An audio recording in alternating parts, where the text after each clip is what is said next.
So we're here for a topic that might be slightly provocative.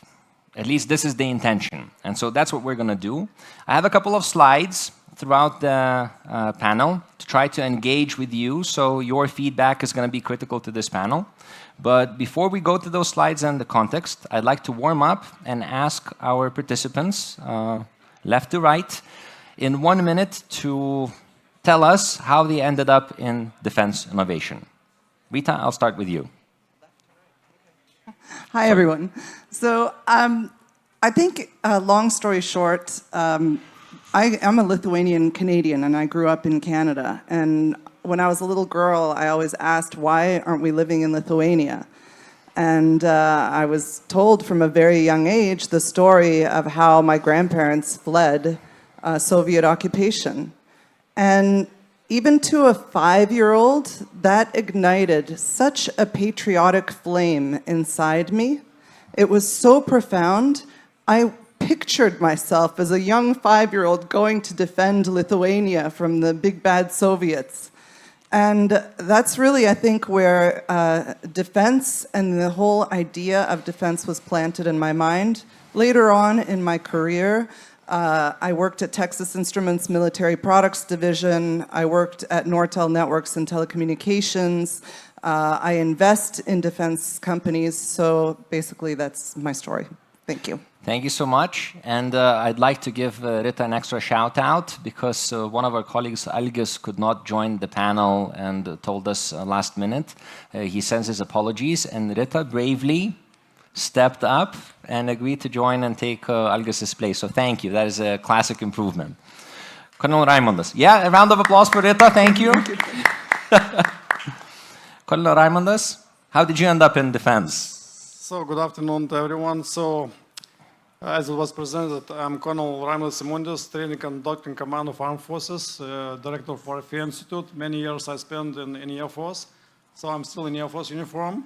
My area, let's say, of experience, command, control, and communication systems, air surveillance, and very linked to AT topic. So I'm, let's say, can share my experience, can share my knowledge to, let's say, your experience.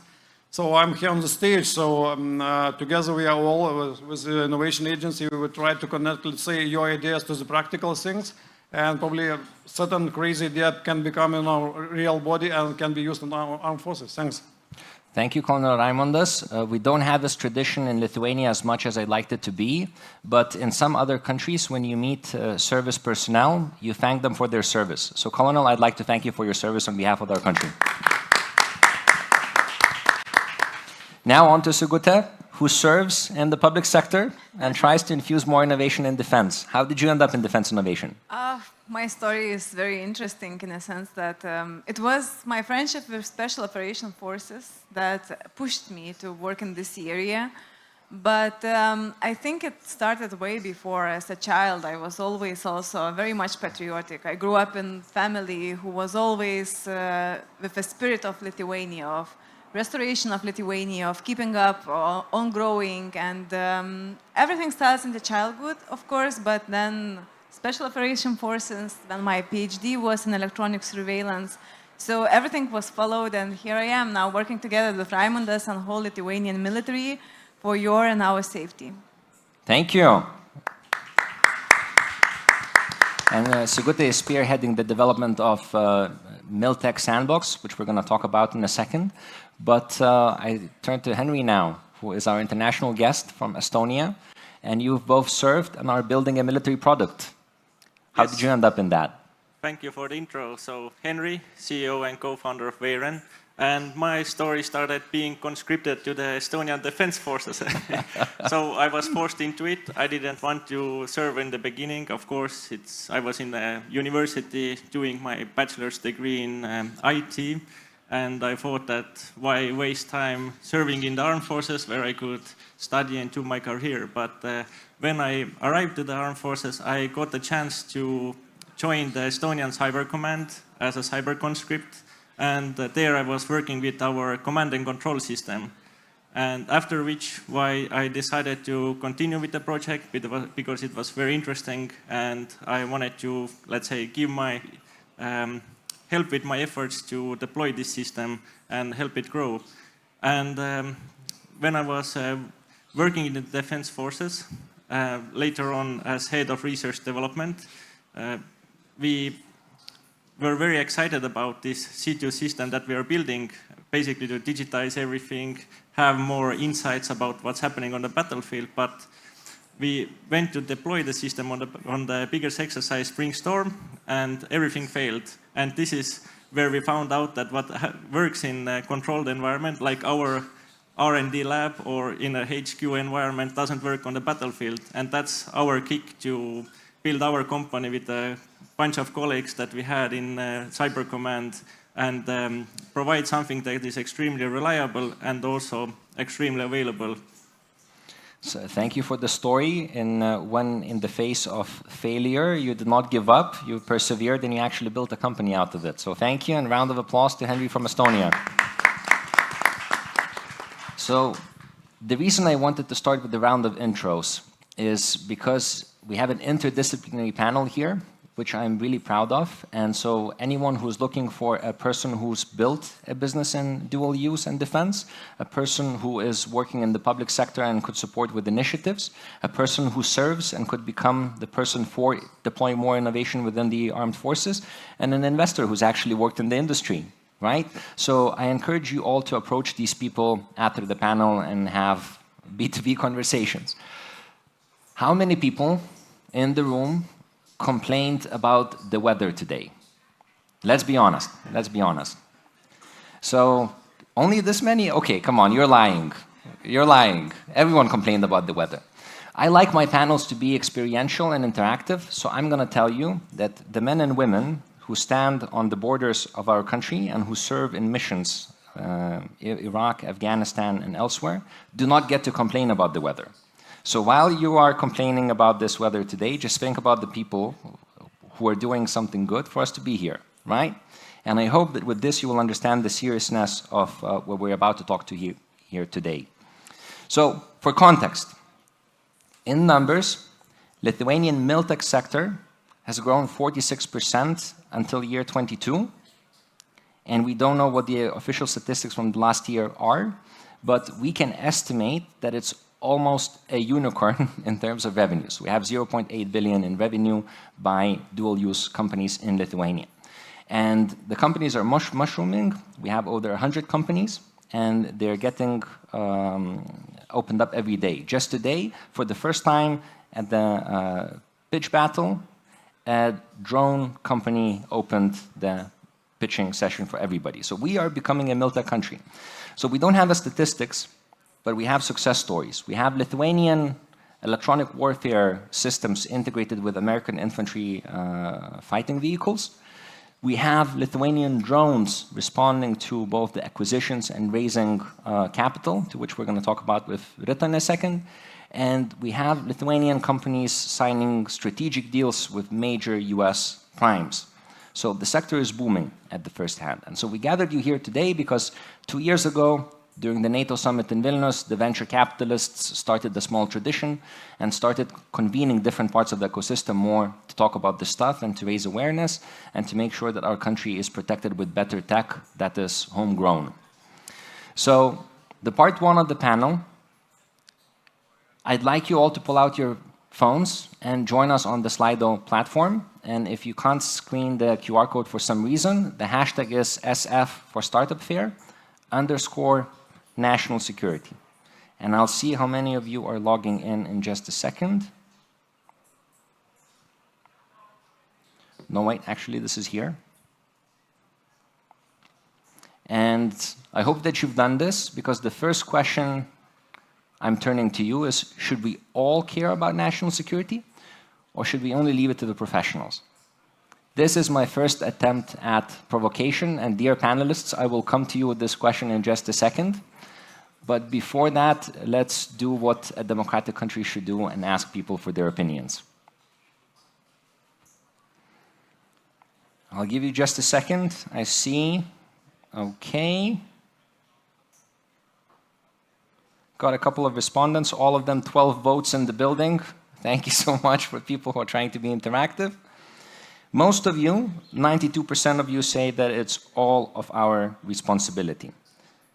Allow me to follow that up with a second question, which is, would you defend your country in a conflict scenario? Let's give it a minute. I hope you can access the question on the Slido. I've given you 4 options there. Yes, I would pick up a gun. Yes, I would contribute with other skill sets, for example, cyber command or anything else. No, I'd leave it to the professionals. And the 4th option, I'm undecided. And it's okay to be undecided. It should be up now. Let me know if you see it. And the 12 people who voted before, give me something good. So now, while you're voting, I will turn to the panel and I will announce the results after the first question. So to all of you, starting with Henry, should we all care about national security? Or is it the job of the professionals? And as a person who served, I think your perspective is super valid. Yeah, thank you for the question. So I think as small countries like Estonia, Lithuania, Latvia, Baltics in general, we don't have this option not to care about our security.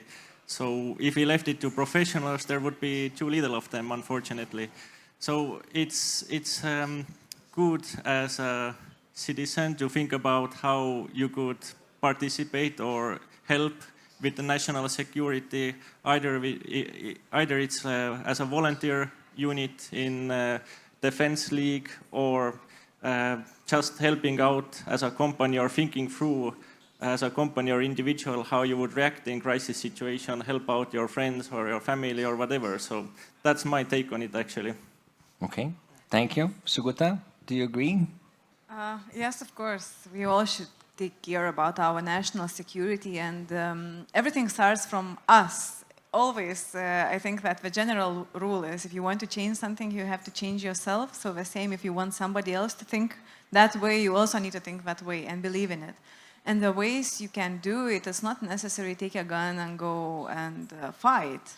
You can do it even now. For example, even we together with Raimundas are developing services to promote defense innovation, to improve our capability to fight. So it's already caring about national security and defending our country indirectly, even now. Thank you. Colonel? So probably I would scale this question to the smaller pieces. Let's say if we are talking about, let's say, defend, and if we keep in mind, let's say, patriots or fighters, probably I would say that yes, leave it for the professionals. When we speak about security, and probably it's a very important word, resilience of, let's say, critical infrastructure, probably we can do all together. And for example, we all are able to fight with bureaucracy. So I would say, depending, let's say, on the question, if it's related to our topic like IT, I would say cyber defense, one of the, let's say, key, let's say, elements important for defending our country. So I would say, depending on the question, on the assets, it will be in your hands, but I guess it depends on all of us. Thank you. Okay, thank you. So you're welcome our help. Rita? So let's think about defense, and starting with defense of ourselves, each and every one of us. The medical profession, I think, doesn't do enough to teach about prevention, how to prevent disease from ourselves. What are we doing about teaching our society about how to defend ourselves? So if it does start from each and every one of us, where are we getting the tools in order to understand what it is and how we can actually defend and align ourselves to the call to action? I think that's a very important aspect to think about, because everyone can say, yes, I want to defend, but how do we defend? You know, in an airplane, when they teach you again and again the safety procedures and how to put on your seatbelt and how to take it off, it's not because they think that we're all a bunch of morons and we forgot from the last time we were flying, but it's because when we're in a crisis situation, your mind goes somewhere else. And you don't know, you don't even remember. Will you remember how to take off the seatbelt as you're heading for the door? Fair enough. I saw Suguta has a follow-up. Yes, just very shortly. Raimondas mentioned cybersecurity. Another very important part is information security and our ability to understand that sometimes our enemy manipulates us and our will to fight and will to defend our country by information that we can see every day on newspapers, in social media, on newsletters, even what we share with our colleagues at the office.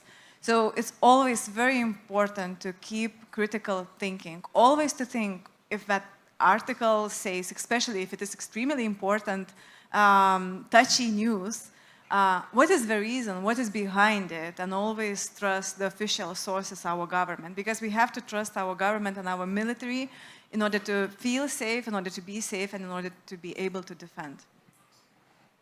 Thank you for those points. And I think Suguta and Colonel mentioned two super important and critical aspects and concepts.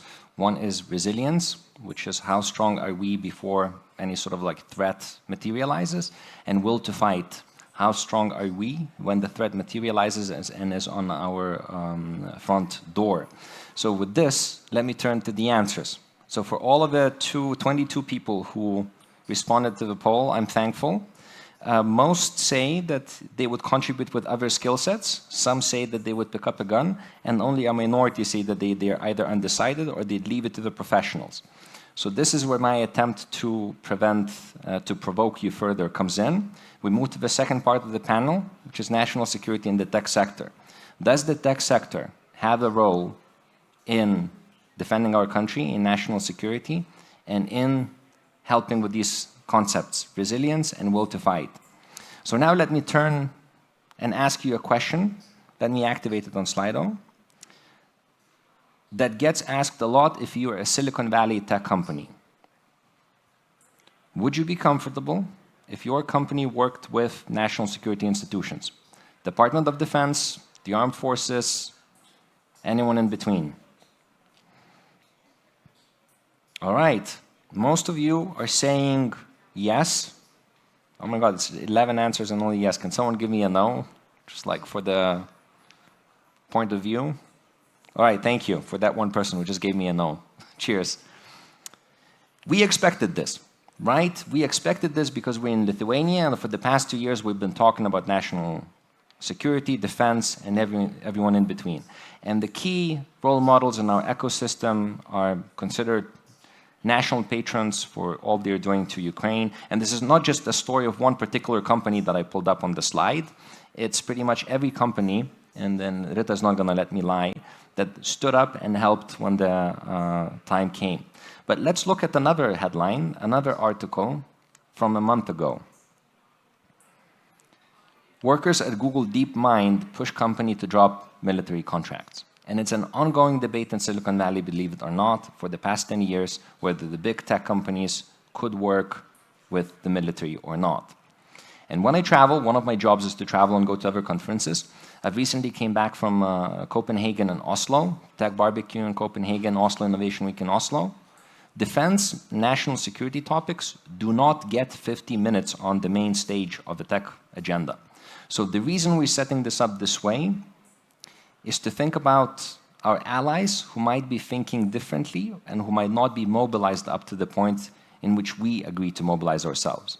So the question to all of you, my dear panelists, thank you for sitting and waiting quietly while I mumble on, is what is the role of the tech sector, and how can we ensure that more innovation ends up in the hands of our servicemen, if that is needed? And what's your general view? Is the tech sector a force for good, and should it play a geopolitical role? And this one, I will let you raise your hands if you'd like to start your answers first. Otherwise, I'll go to Rita. Henry, thank you for volunteering. Okay. I think everybody has a perspective here, but from my point of view, the tech industry has a critical role in defense because they are delivering those technologies and capabilities that the defense forces is using. We are leveraging their knowledge, know-how, for example, as volunteers as well. In Defense League, we have a cybersecurity unit where employees of different IT organizations from Estonia are participating in common exercises, helping also teaching the employees of, or let's say, people from the defense forces how they have handled this type of situation. So sharing knowledge between themselves, and of course those products and the solutions that they're using in the end, like software, hardware, all of those type of things today are even connected. Even let's say even armored vehicles today are more or less sensor platforms in the end. So it's very critical. If we want to have the latest technology, latest to greatest, we need to have a very open line of communications. Of course, there is this dilemma. I think inside Estonia and Latvia, Lithuania, it's not a problem, but the problem now is with the foreign countries, and everybody has different ideas and ways how they see it, but at least locally, in the local ecosystem, it is very critical. Fair enough, and I love the concept of saying every fighting vehicle has sensors. So we're almost talking about IoT and Internet of Tanks instead of Internet of Things, right, when it comes to war fighting. So thank you for that concept. I saw that Sigute volunteered a perspective as well. Yes. So how do you see tech sector at Innovation Agency? That's what we are approaching now, and we both with Raimundas actually are working very much towards to attracting our companies to invest in innovation, or to at least think about investing in innovation in future.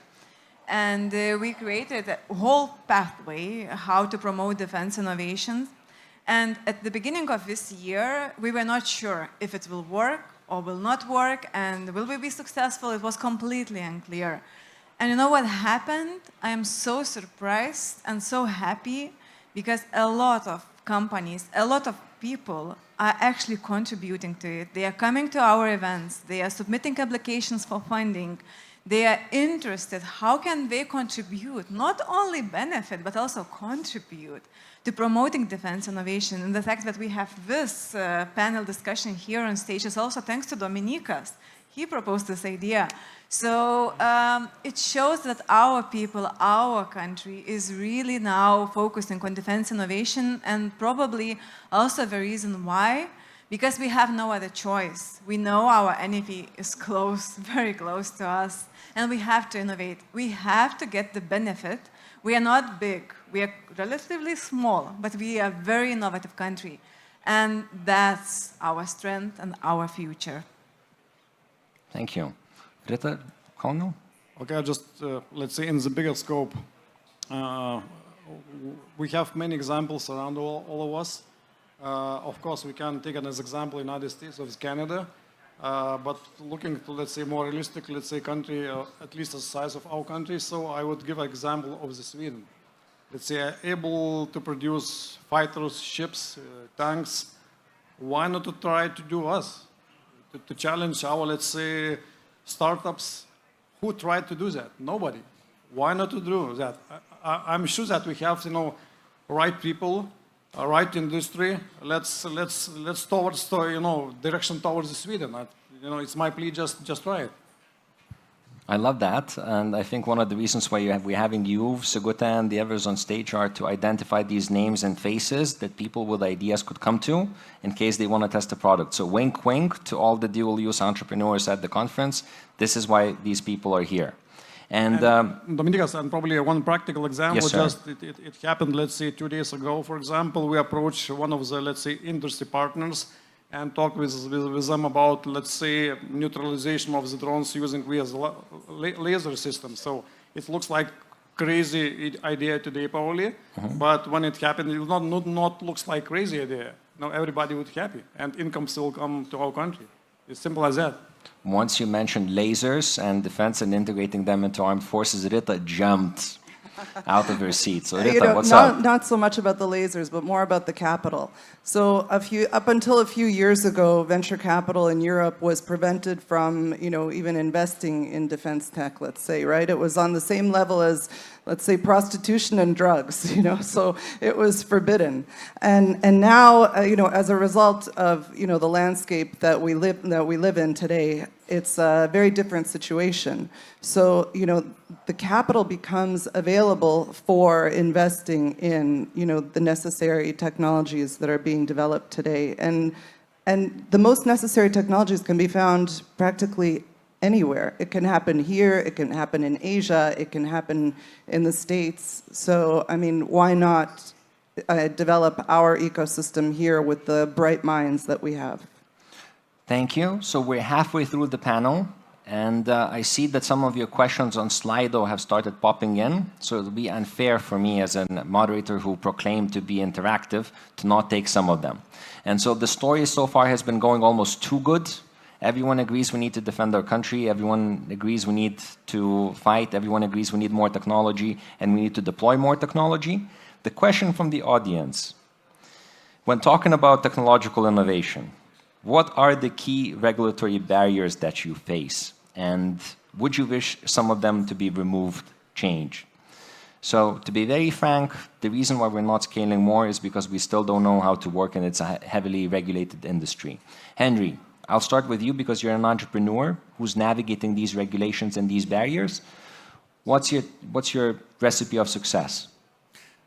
So the problem that we are facing is the fact that when you're building something innovative, there might not be any regulations in that specific area. And that also brings a lot of other problems about how can we use this system, how can we trust this system, how we ensure that it is safe or whatever. So it is also, if those regulations are there, let's say, they need to be explained and introduced to the companies as, let's say, simply and understandably as possible, what they are about, how they can be tested for, how they can be, where the documentation is actually able to get, because a lot of these NATO standards are also not publicly available. So STANAGs, right? STANAGs, exactly. It's a swear word. So there is actually, as a company, you have maybe hundreds of standards that you potentially need to look for. You're not sure what they are, which are actually the ones that are applicable to you, and you don't have access to those original documents. So that's just the, let's say, information exchange is key there. And what else? Besides the standards, there's always a problem that defense forces might not be willing to talk with companies in a way that is necessary. Before even the standards come in, there is a need for open dialogue about what are the issues that we are facing, what are the problems, where is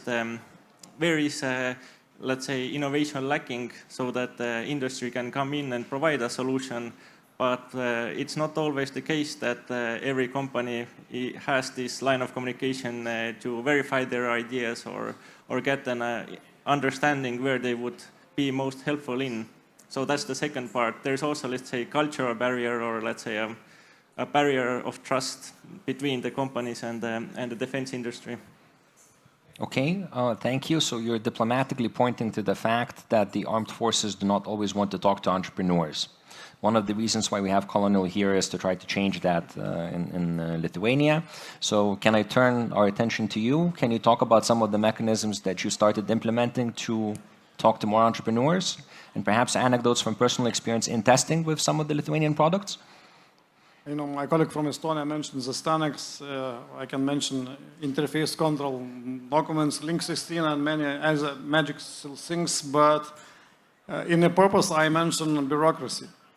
And I guess at least what we are willing to do, let's say, to shorten this way from, let's say, a simple idea to commercial production. Of course, it's production of something which comes to armed forces use. So I guess we can scale in more smaller pieces, as I mentioned, STANAGs, bureaucracy, and et cetera, et cetera. So, but I guess it's not the case for Lithuanian armed forces. I'm personally, let's say, fighting with bureaucracy in my organization. We have many, let's say, legal issues. I'm just fighting with the legal personnel. I'm fighting with a good way, and my simple plea listen, there's 30 years as we are, as we do something, let's change something that, for example, companies can come to us and let's say to try their equipment in our military range and etc. So I guess it's not the case. So I guess we're moving forward direction, and my plea in each meeting, let's come and talk with us. Can you talk about some of the examples of companies testing with you, perhaps in an anonymized way? I guess it's one of the, let's say, famous company which was mentioned in your slide, like UDS. I guess it's like a few weeks ago they approached us. They needed help to use our range. They did what they want, took a movie. Everybody's happy. Of course, our ranges, let's say, due to alliance, let's say, units are much more busy than it was before. We are shortened of the range, but depending on the time and situation, everything is possible. Fantastic, I love it. Are there any dual-use entrepreneurs in the audience? All right, so I see at least 1-2 bookings for the range coming in. Thank you for the interactivity.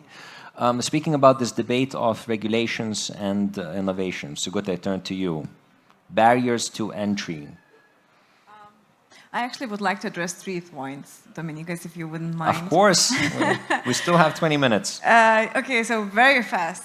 I think that because majority of the people that work in defense innovation or defense sector industry, they're not lawyers themselves. And the fact that law and laws and regulations, it's scary in general.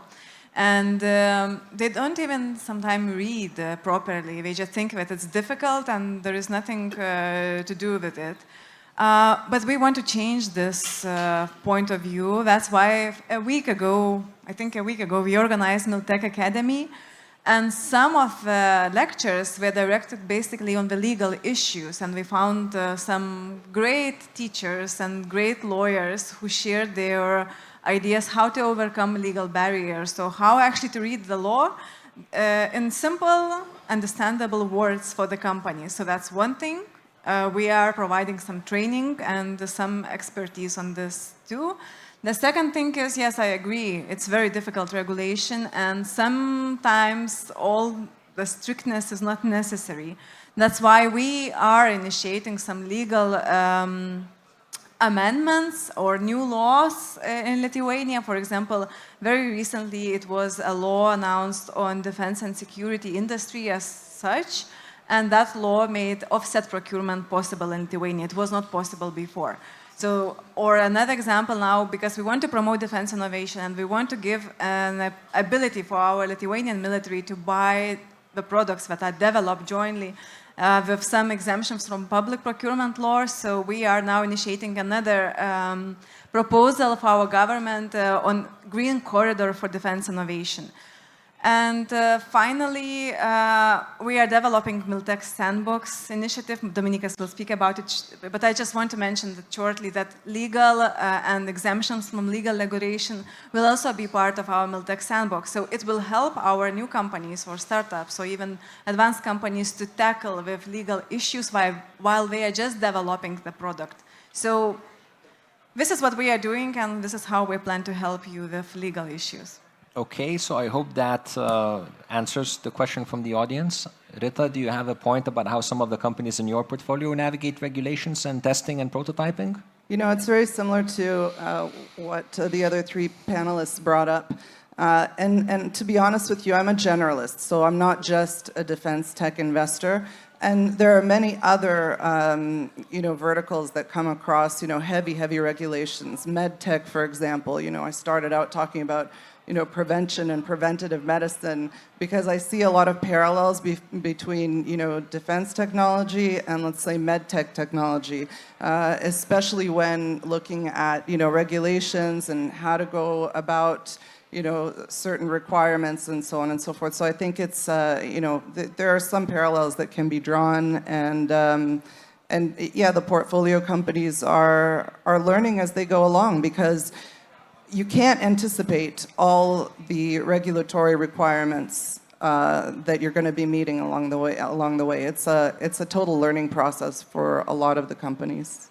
And it's because it's novel technology. It's new. It's innovation. It hasn't been around before. So, there is no real playbook. So it sounds to me that you're saying that founders shouldn't complain. There are a lot of industries that have regulatory barriers, and it's a job of a founder to go navigate them. You learn how to deal. Yeah, absolutely. All right. Yeah. So suck it up and go build a company is what Rita is saying. I love it. So another question I got on Slido before we move to the next part is about the sales cycle in the defense sector. It tends to be long, tends to be complicated. Henry is laughing. Rita is laughing. Just like MedTech, yeah. Just like MedTech, right? So suck it up, go deal with the clients. Henry, what's your take? I'm not sure what the question was. That was a correct fact, but How to best tackle that from both defense institutions and investors' perspective? Okay, I think here is a good example from U.S. Army side, which we haven't really used in Europe before. So, and in Estonia and Latvia, Lithuania, I think we have this problem that we try to procure as much value for our money as possible, which means that we're only looking at off-the-shelf solutions. So that's already excluding all local startups, basically, unfortunately. So it's very difficult to get started. And secondly, it's also very difficult to test anything. Of course, there are these options to test out. We also are working with defense forces, deploying solutions for them. But this is all on our own cost. So that means that it's very expensive to do so.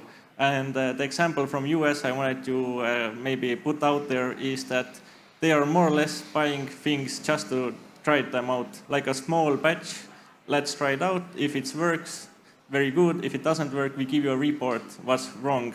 And then you have opportunity to continue with the relationship.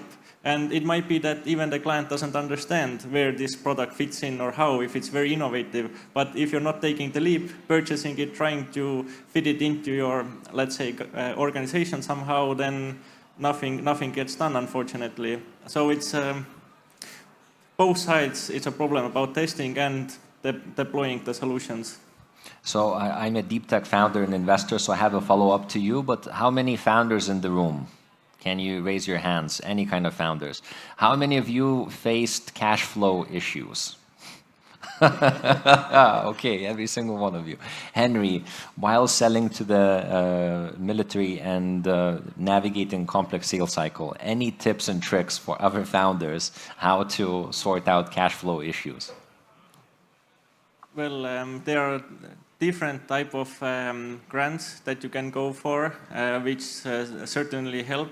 In Estonia, we have a national defense industry grant program, and we have the European Defense Fund. Of course, European Defense Fund, it's a 3-year process to get anything successful there, but there are different options. So you need to not only leverage the VC funding or angel funding, but also as much as possible the grants. And we have been so far funding the testing through the grants. So, but other than that, I don't have any good recommendations either than trying to work with as many clients as possible.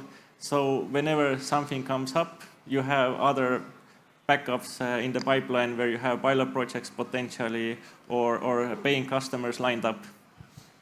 I think it's important. Oh, sorry. I think it's important not to just develop in your own silo, and get to your stakeholders and as many stakeholders as you can. Develop those networks and relationships, not only here but outside of here as well. And I think that'll help develop your networks to maybe broaden the horizon of business angels or venture funds or other grants and possibilities that might be available to you, and try to do that as early as you can. Thank you for that. I'm going to turn to the audience one more time. And the question number 4 is, based on we're speaking here today, do you think Lithuania has a real edge in Miltech? And Henry, sorry, we're being patriotic here, but you can relate. Values are similar. And while people are voting, Rita, a couple of companies in your portfolio are dual use and Miltechy. Would you like to talk about any of them and any of the innovations that could really be major breakthroughs in the years to come on the battlefield and in the command center? So yeah, I've invested in a new propeller company called AirVolve With just Baltic Sandbox. a Woo. few weeks ago. Unmanned drone systems, another one, and then a very interesting one called Astrolight that is free space optical communication. It's technology that uses light propagating in free space to wirelessly transmit data for telecommunications and computer networking. So essentially, instead of using radio waves, which are big, you use laser systems to transmit. And it's really fascinating. And I think Henry's company has a lot of synchronization. We were talking about his telecommunications software solution earlier.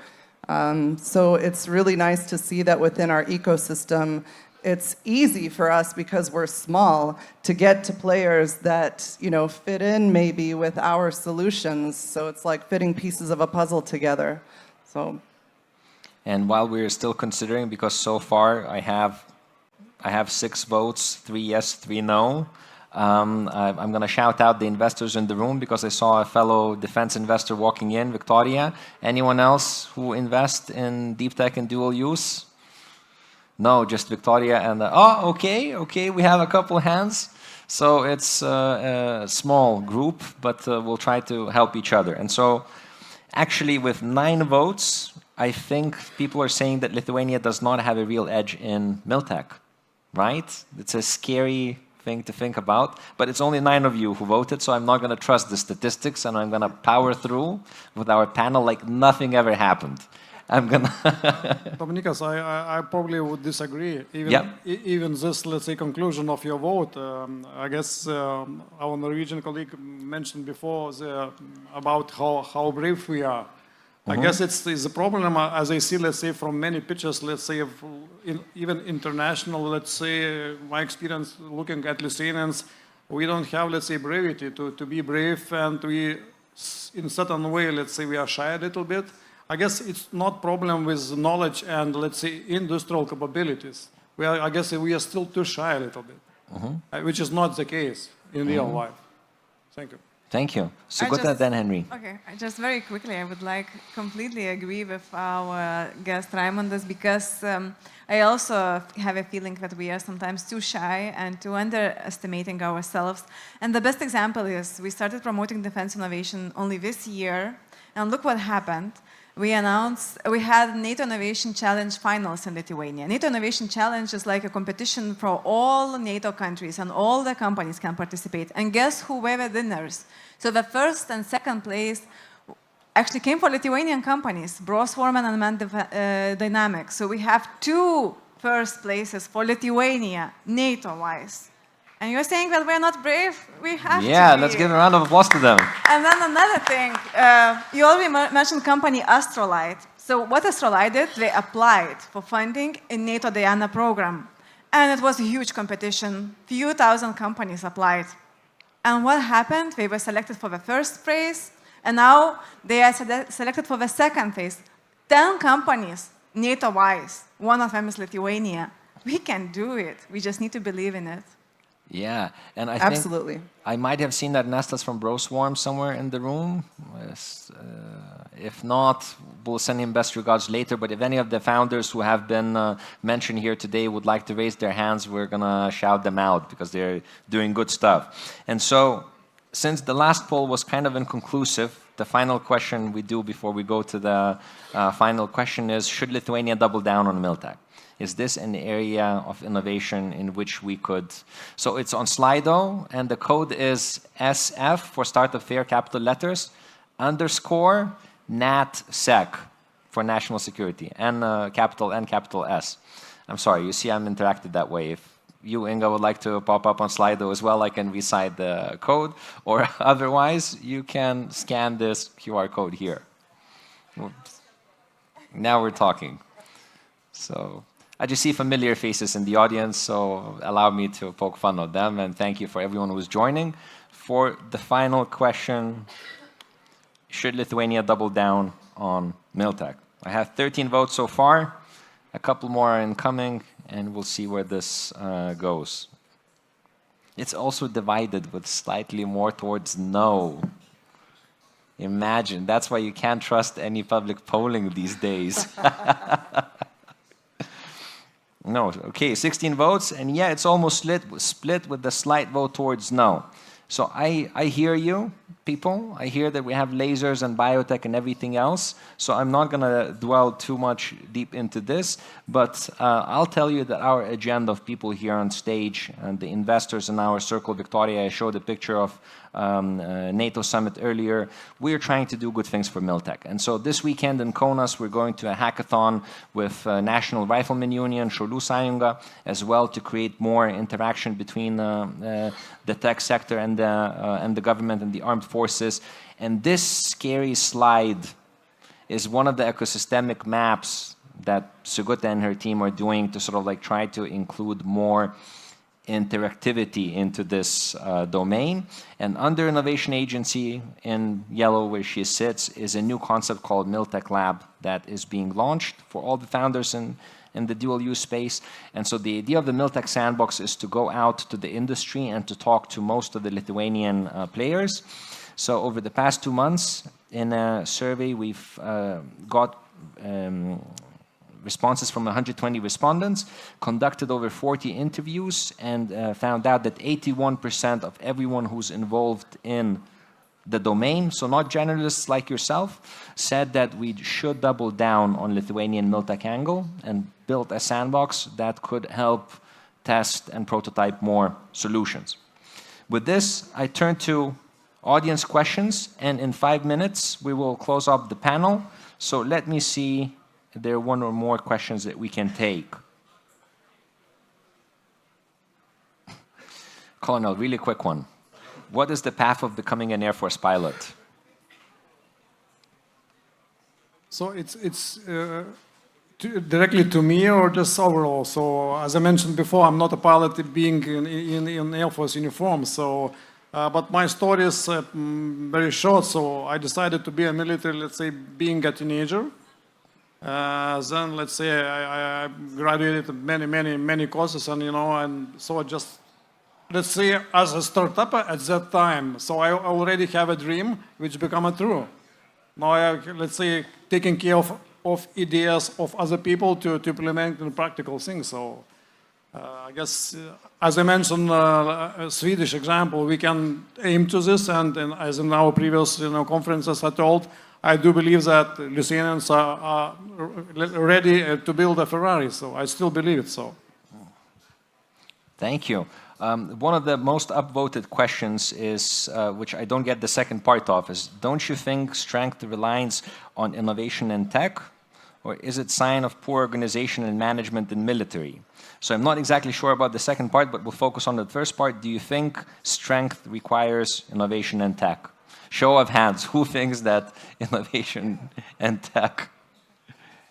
Okay, of course. So we've handled that question. Any other questions you want to ping to me? Please use that during Slido. You have about 3 minutes left. And if you don't want to participate, I will move on, while your questions come in, to the final part of the panel. So we've selected these 4 people here today with an actual agenda. Everyone has something to offer you or to ask from you. So as startups are taught to finish their pitches with the ask slide, why are you here? Why are you talking? My ask here today was to gather different parts of the ecosystem so that we could get to know each other better and promote defense and dual-use innovation. What about you guys? Why are you here today? What's the ask? Rita? Yeah, so I mean, I've just recently been to, a bunch of conferences and so on, and there's a perspective from outside of Lithuania that, oh, you guys, all you do is you invest in defense tech. You don't do any other investing. So I was actually quite proud of that perspective, I have to say, though it's totally not true, because we do invest as business angels, and because I'm on the board of the Lithuanian Business Angel Network, I could tell you we invest in a ton of other verticals outside of defense tech. However, today, if I were to think of my ask with this defense tech investor hat on and knowing, kind of the pains that this sector is facing, here in Lithuania or in the Baltics, for example. I think my ask, not knowing who the audience is exactly, is connecting us to corporate venture capital in the defense tech space. So if any of you out there know the primes around the world that can connect back to Lithuania and learn what we're doing here, that would be fantastic. But I think we're already moving in the right direction with Northrop Grumman coming here and setting up offices. You know, I think more and more people are learning about what it is that we do in this part of the world. So that's great already, but just spread the word. Thank you. So the ask for more corporate venture capital. Colonel? Just a few ideas, let's say, to be more attractive to the investors. Let's think not only about defense sector, let's say, things, but dual use things. Like, for example, we just talk, let's say, secure and, let's say, undetectable communication. We can use it in, let's say, both ways, for the military purpose, for security services, even for the, I don't know, for the sports. So let's think about things like that. Approach us, let's talk, we give advice, you know, to continue with such idea or not to continue. So approach me personally. I'm available not 24/7, but at least 5 hours per day. So we are serving not for myself, not for our kingdom, just we are serving for you. Thank you. Thank you, sir. We now have a phase for military innovations and more testing, which was the final question on Slido. Sigute, what's your ask? Actually, I always say thank you to begin with, because what we saw this year, it was only thanks to you. You showed great interest, great support, and I'm extremely grateful for that. And the only thing what I can ask, but only indirectly, is to continue supporting us. And if you know the future politics who will be in charge of defense innovation, say a good word about it, because we need money from the government to be able to implement activities, to provide money for you. So everything goes in circle. So basically, if you support, if you say that you need it, then we will get it. Thank you. Nice touch. Asking for financing at a startup conference, like a true founder. Love it, Sigute. Thank you for that. And Henry, what's your ask? So my ask is for organizations and industry primes to be more open, because everybody is too worried about potential pricing, can the startup deliver, so on and so on. There's 100 different worries, but nobody is willing to take the first step to try new things out. And that's what I would like to ask everybody, to be more open to taking that step. And it's a necessary part of the process if we don't want to continue doing exactly how we have been doing before. Thank you. And the final result, 2/3 of you think we shouldn't double down on Miltech, so let us get back in a year and prove you wrong. Thank you so much.